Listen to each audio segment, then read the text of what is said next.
technology is working for us today. We're very excited about having a special guest interview this afternoon here on our community page. And as you know, every week we're here going live for Q&A, usually with me, and very occasionally we're so fortunate to have a special guest. And today I'm very excited to welcome Melissa Marie to join us here on the page. Thank you for being with us.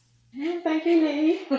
Oh, it's so good to be here. And just while people are coming on board, I just wanted to send out a big healing to everybody, some grounding healing and a healing of compassion to you all while everybody's watching different world events. I know there's a lot of people that are starting to really feel a lot of different fear coming up for them, and just remember that your own reality is very much what you're paying attention to, and just to keep as grounded as you can during this time. So what we're going to be doing is getting on with our guest interview, and I just want to introduce you to Melissa Marie, who has set aside the time to be with us today to share her inspiring story about how at a number of different junctures in her life, she really knew there was more for her. And I'm going to definitely let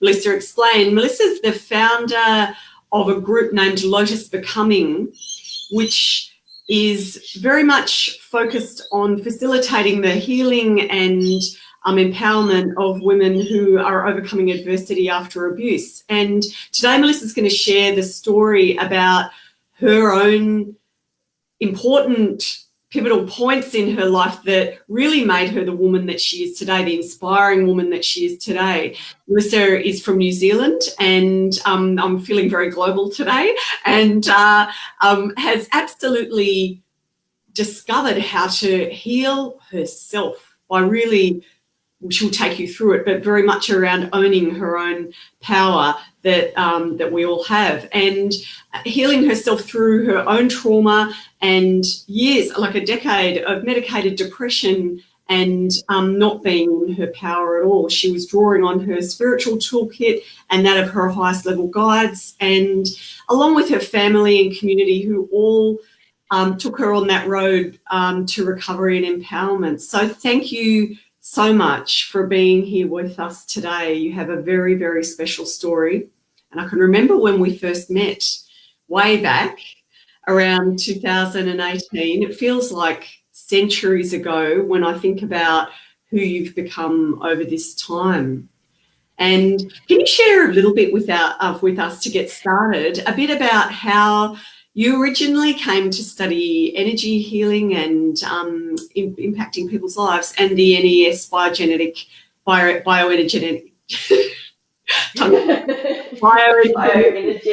healing technique. I'd love to hear you. Well, I'd always, right from a young age, I always been interested in natural medicine. And I think, one day, eons away, I'm probably just going to have my own business, set up at home and help people that way. But because of obviously the bills and, you're young and you've got your life and your wants and everything else like that, staying in a what I thought was a guaranteed job where money was coming in each week, that's, where I was to thinking that I needed to be to get where I wanted to be. So basically prior to my change in direction, I'd worked for this company for 9 years. I'd made my way up to a great position. I was the Queensland merchandising coordinator.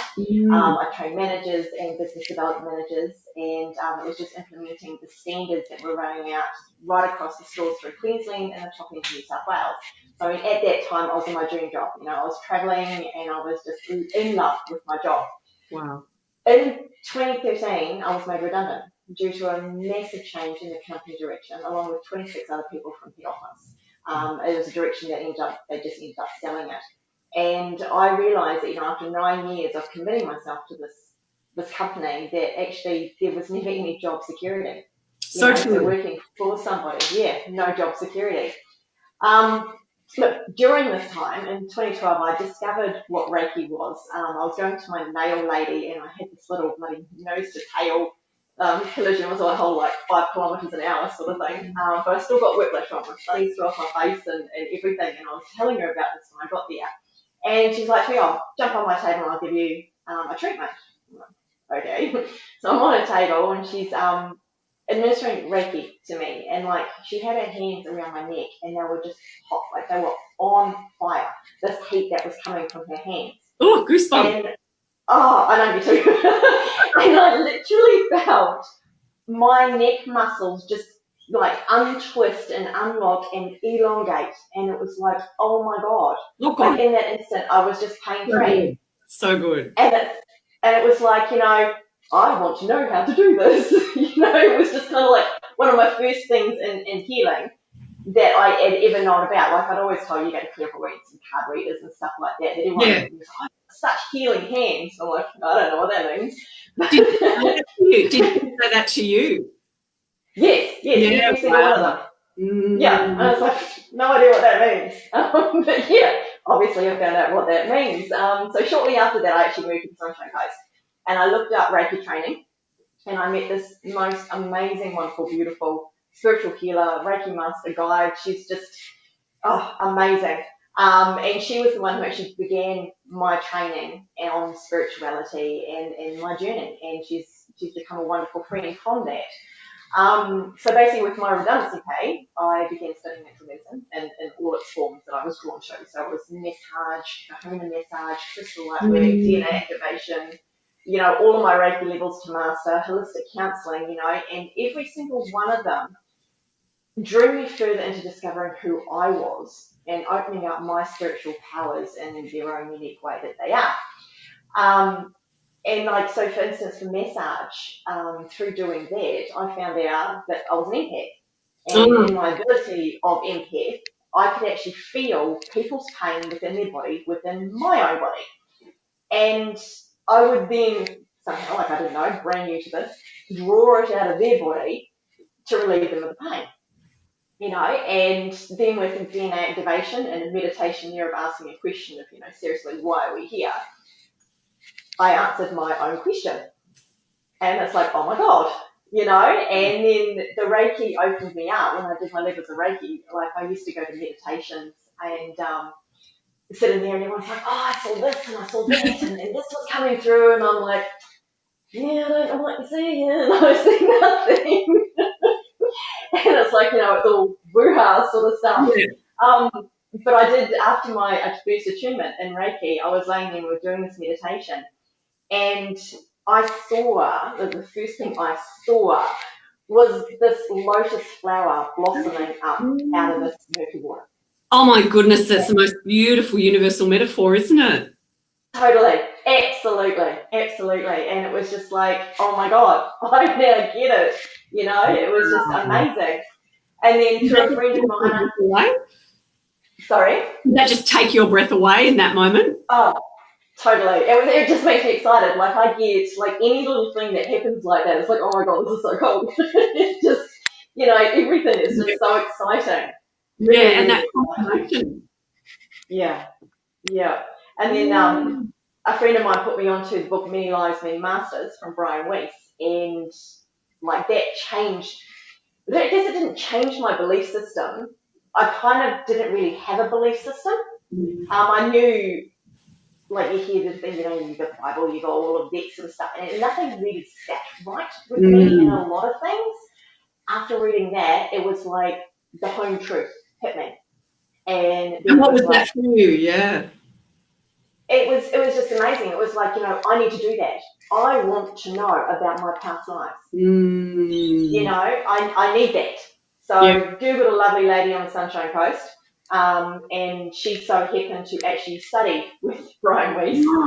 And, went to her and, I realised then why I'm experiencing all the crap I'm currently experiencing, because all of this openness and this spiritual awakening and everything happened while I was going through my abusive marriage. And in 2016, I was introduced to Ness. the NES by Yeah. NES by my then husband. He went to a physiotherapist and they did the scan on him, and he was talking about the scan. I'm like, oh, I want to check out the scan. Because it spoke my language. It was about the energy and the chakras and the emotions and blockages and muscles and groundings and belief systems, but it was also scientifically based. You know, it has been over 30 years of research of studying the field, what they call the, the body field, which is our aura, studying that and how all of that's led with emotions and the control system and how we can and we have the ability to heal ourselves. And it's just like, it was another moment of, I want to do this. I want to know how to do this. Yeah. That's so brilliant. And you say it so well. Thanks. Yeah. And, I mean, that must have just been all of these wonderful confirmations. Just it's getting stronger and stronger what the direction is going to be, and that you feel like you can take it out to the world with the NES system, which I've heard of those. I haven't used, haven't had a session yet, but it sounds absolutely wonderful. And I know lots of people, well, in fact, truth is I know two, which is you and another person that uses it. So I know it's kind of newer than, say, Reiki, right?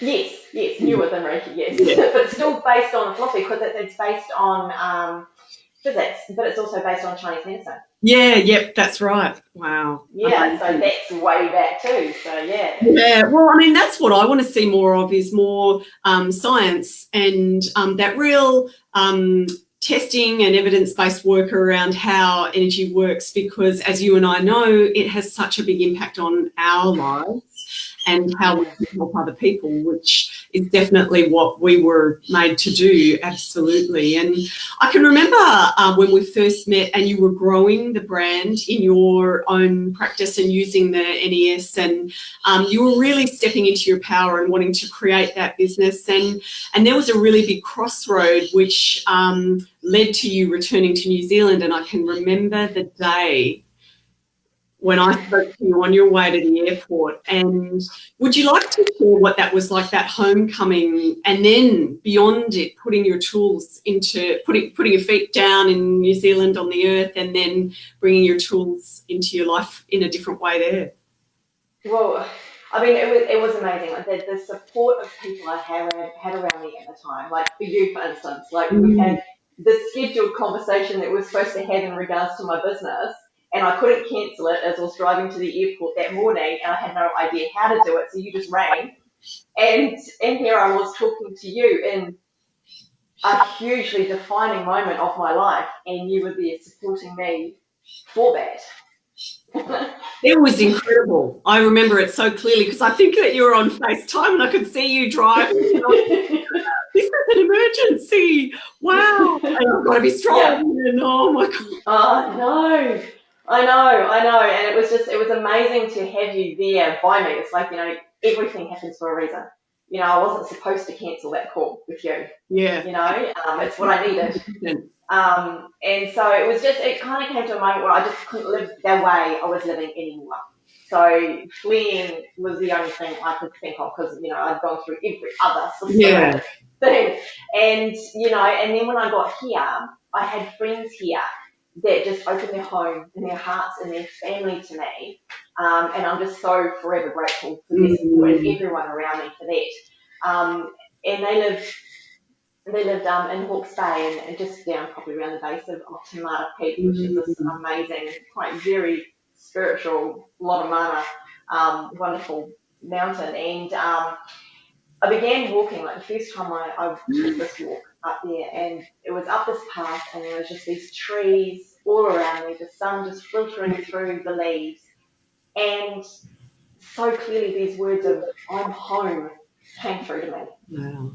Wow. And like I'd left New Zealand when I was 7. I spent 33 years of my life in Australia, and this was the first time I felt like home. I didn't have a single thing to my name. No. Everything was back where I left it. My kids weren't with me. My family wasn't with me. But I was home. And, and that was just so strong. And it was just... Inside. Sorry? You just know it inside. Oh, totally. And it just really grounded and rooted me to this place. Yeah. Yeah. Yeah. I mean, And it was so brave. small, so great, so great. But small steps, you know, just getting out of bed to begin with, and then getting into nature, you know, and everything from there, everything just slowly started to come together with all these other tips and tricks and tools and everything I had at my Yeah. disposal. And you know, it took me 7 months to get to getting a home and a job and my daughter living with me and everything, but it happened. That's right. And all just what you needed did, you know, manifest in your life. And I know you and I are such big believers, as are thousands of people or millions of people, in the power of nature in your healing journey, and where in that stillness and quietness you will receive that inner knowing and guidance about, like your message about arriving home. It just is such an emotional story, because really 7 months in the scheme of your life is like a blink of an eye, and every day would have felt so long. Yeah, yeah, yeah, absolutely. I mean, God, there was trials and tribulations, there was tears, there was wine, there was quite a lot of wine, you know, but it happened. You know, And, every step was that step forward. and did you doubt yourself when you were going through the why? Was it you asking or was someone else asking?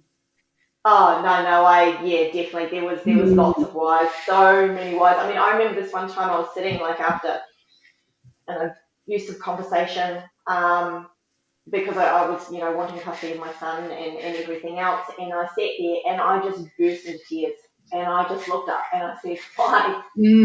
What am I doing? What am I doing here? You know, seriously, is this worth it? And I looked down at my phone, and the numbers 911 came up, and I just randomly Googled whatever, and I went on to this first explanation of angel numbers of 911, and I just briefing through it, and the bottom line was there is the option of giving up is not an option. Oh my gosh. That is incredible. Yeah. In these moments. And it was just wow. Totally. Like everything has just been like there. It's coming through. It's time. It's everything is when it needs to be. You know? God. It's such a powerful story. And this thing of just knowing in a moment at a different juncture in life that you really are being called to some sort of step. So it might be just being called to learn a bit about Reiki, like having that deeper connection where it's meaningful for you, because a person might go for a Reiki treatment and think that was interesting and then go back to work. But for others, it will be like, I feel like I'm being called, and it's very interesting how different it is. And what I see a lot is fear holding people back from sharing their expertise and following their calling. And I also believe that fear stands for false evidence appearing real, and that's where people might take other words from people who might say to them, or you could never do that, or you don't know enough, or no one you know has ever done anything like that, and things like that will really block them, and they'll never get to be the best version of themselves. So what now in 2020, with so much having changed and our world shaken up absolutely beyond recognition, how would you say you found the courage at this time and step forward to take all this new action? And you've got news for us as well, I know, which we'll get to, but you've founded your group, Lotus Becoming. I love the Lotus. It's right there. It is there. Well, surprisingly, like my whole life, I've been confronted with the suppression of women. Okay, so you're a little girl, you can't do that, you're a girl. You know, I went to work and I was working with quite a masculine industry, and I'm confronted with men there, and it's like, you know, oh, you won't know the answer to this, but hey, you can ring this up through the till for me. You know, it's like a little checkout operator.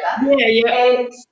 And then I go into another position and it's like, you know, sexual harassment from your boss, and you're trying to stand up for yourself, and then you hear it's happening to the other girls there as well. It's like, hey, no, I'm going to stand up for everyone. Oh, wow. By doing that, I was then turned on by everyone.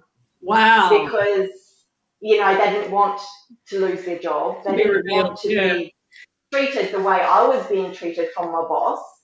And I was forced out of the job basically because of the bullying and everything that went on, and, now I'm going through the custody of my son and I'm getting hit with the Australian legal system, letting victims of domestic abuse down. Like my lawyer, when I could afford my lawyer, said to me that this is the worst case in the history of all his years of working as a lawyer when it comes to child custody and domestic abuse relationship. And I'm fighting against this now. So there's always been something, and it's it hasn't been in like it's presented itself to me, and it seems like it's always been in control of me, and I'm over it. I'm over it, and it's time to stand up and make a difference. Wow.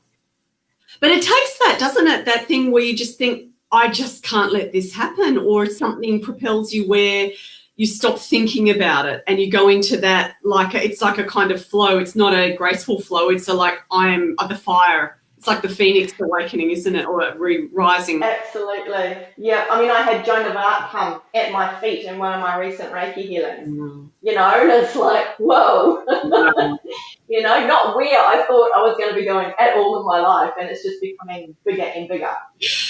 So what do you sort of envisage for the future? What would you love to, see unfold in your journey as that real bringer of light to others? Because remember what it was like. I don't have to remind you, in those darker times, no light was coming in. And when you had experienced depression as well, there's nothing going on there that anyone would want. And now that you can shine that light, what would you love to see unfold? Oh, well, basically, it's about empowering women from the ground roots of where it needs to be done. They've had something so devastating happen in their life, and it's time to rebuild that and give them the self-confidence back and give them the strength back and just really uplift them. And so they have the courage to present their light and what they're here for, to lift this world. Absolutely. Everybody has a different way, don't they? And sometimes it's just the way that they live their life and that example they set, and that, maybe it's unconditional love or that openness and givingness that they have, or other times it's different skills and abilities. But there is so much potential to make the world such a richer place. And, it's so powerful hearing your story and the many different things that you've overcome. But would you say that it makes you stronger? Oh, hell yeah. Oh my God, yes. You need to look at life that everything comes into your life for a reason. It's there to teach you a lesson, or you're there to teach somebody else a lesson. And you got to learn from them. And by learning from them, you can grow stronger from them. You look at the big picture as opposed to this whole emotional upheaval turmoil that you're sitting in while you're doing it. It's like, well, why is this presenting itself to me? Why is this coming to me? Why does this keep going over and over and over again? And it's like, oh my God, I don't listen to learn. It's so true, isn't it, that we're always teaching or we're learning, and we're just always in the right place. I love how you say that. It's a very powerful message for people who are, not where they want to be, that maybe they're learning the thing that is going to take them to their next step. And it doesn't happen overnight, does it? Listen to your story of the gaining of wisdom. It's not overnight. Yeah. No, definitely not overnight, far out. And is there anything else that you would like to share from your incredible vault of wisdom? And I'm also going to share how people can find out about your group. Well, basically, it's just follow your knowing. Follow the knowing that is there within you, because it's scary true on where you can go. Your potential is limitless. Follow your passion, follow your heart and your intuition. Learn from the lessons life gives you, and use it to create a life that you love. Oh, it doesn't have to be the life that is dictated to you, does it? You can No, create what you want. absolutely. Create your own. Stop Yeah. walking in somebody else's shoes. Yeah, exactly. Yeah. Exactly. Oh, thank you so much for being Mm. here today. It is so incredible to be, alongside you on this journey and watching what's happening, and you're just, taking flight and really owning your story. And I know that you mentioned owning your story is a really big, important thing today. Oh my gosh, yeah, a conversation earlier, like a month ago, I was scheduling all of my things on my group and dibbling it out Monday, Wednesday, and Friday every second day, and I accidentally put on the one for today, which was owning your story, and so I thought, how apt is that for this to come through today, for us to be doing this today and have that, scheduled, without even knowing that this was going to happen. It is just incredible, and that's what I love, that there really are no accidents, and people need to take notice of what's happening in their lives. And yes, it's true to manage stress, direct your attention to the things that are really meant for you. But it's so wonderful having you here. And so can you tell us how we can find out where to get more information about the wonderful work you're doing, or to join your group? Oh, join my group. It's just easy. It's in the facebook.com groups /Lotus Becoming. Lotus. LOTUS Becoming. Yeah. Okay, that is fantastic. And do you have anything else to share with us about something very exciting coming up in the pipeline soon? I'm actually creating a 7-week mini course, which is the first steps of moving yourself from where you currently are after your abusive relationship to where you want to be. So it's actually using the same sort of steps that I've used to overcome everything I've overcome. And I'm just really excited to be able to share it with everyone else. Absolutely. And isn't it so vital to me, as a person bereaved by suicide, to be with people that understand? Because me going around the supermarket, I'm not going to be able to chat to any old person about what my stuff was. And I know that there's so much, really complex emotions with any man or woman that's experienced an abusive relationship, isn't there? And so that thing of an really informed or like-minded community would be really key. Oh, absolutely. So much support, so much support within people, going through the same things that you're going through and what they're finding is helping them as well. They can all share, what's helping them and what's helping them, and maybe able to help you as well over and above what I'm sharing, So it's something that a community that is really close to my heart, that, I want to, help as many as I possibly can, because the statistics for it is just massive. Like 1 in 3, it's just disgustingly massive. Oh, yeah. I mean, it is disgustingly massive, right? And the impact that it has on the children and the extended family, and mostly the individuals. Yeah, absolutely. Yeah. Well, here's to you, giving people their power back bit by bit at their own rate that they can manage. And we're so grateful for having you here today. So anybody that's joining us now, make sure that you ask any questions in the comments below, or let us know and share a bit of love for Melissa and her incredible journey in the comments below. So thanks again, Melissa, and bye for now. Thanks. Bye.